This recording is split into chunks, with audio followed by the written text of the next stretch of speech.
guys! Once again, kamusta po kayong lahat? I do hope you're okay, guys. If you are not yet connected sa ating channel, please do subscribe and click our tiny notification bell so that you're updated every time we have a new upload videos. Disclaimer na rin, ang video nito ay para lamang po sa may bukas ang kaisipan at may malawak na pang-unawa. And for today's video, why?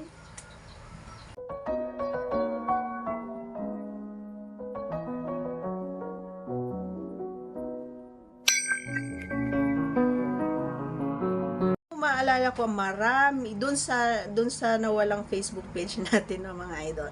Naalala ko lang marami ang nagtatanong nito. Sabi, "Idol, bakit ganoon?" Sabi niya kapag isinasagad daw niya is umaaray talaga yung kaparehan niya. Ikaw ba umaaray ka ba? Sabi niya sa akin. Abay natural. Oo. Kasi 'di ba? Um uh, may mga time na hindi talaga ready. Bakit ko nasabing hindi ready?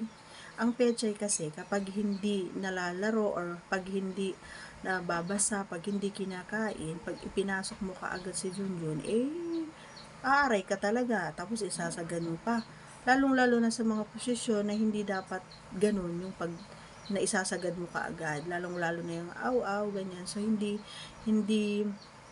maganda yung idediretso mo na naandun ka na kaagad. So, all you have to do is kailangan mo munang kainin, basahin mo muna, laruin mo muna, hanggang sa siya ay ready na. Ibig sabihin, kapag may nalasahan ka na or pag may nakita ka na medyo, alam mo naman na itsura or alam mo naman yung actually, lumalambot, kumpara sa akin nararamdaman ko lang, lumalambot yung tinggiling-giling natin kapag yung L na L na ako.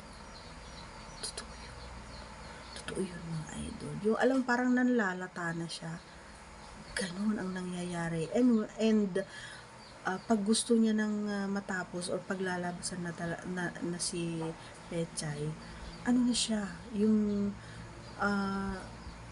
matigas yung aking tingiling. Ganun ang, hindi ko alam kung napapansin din ng partner ko yon. Kaya alam niya kapag malapit na ako, sumasabay na rin siya.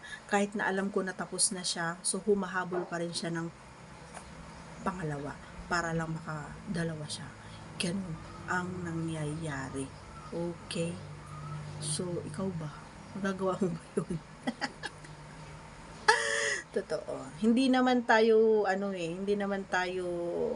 mo yon, lalong-lalo na kapag yung kargada ni is may kaanuhan naman, ay bonggang-bongga talaga. So, mapapaaray ka talaga.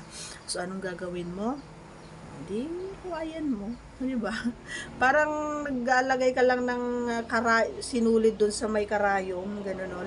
Lawayin mo muna ng gano'n, tsaka mo i-shoot ng gano'n para madaling ma-shoot. Okay?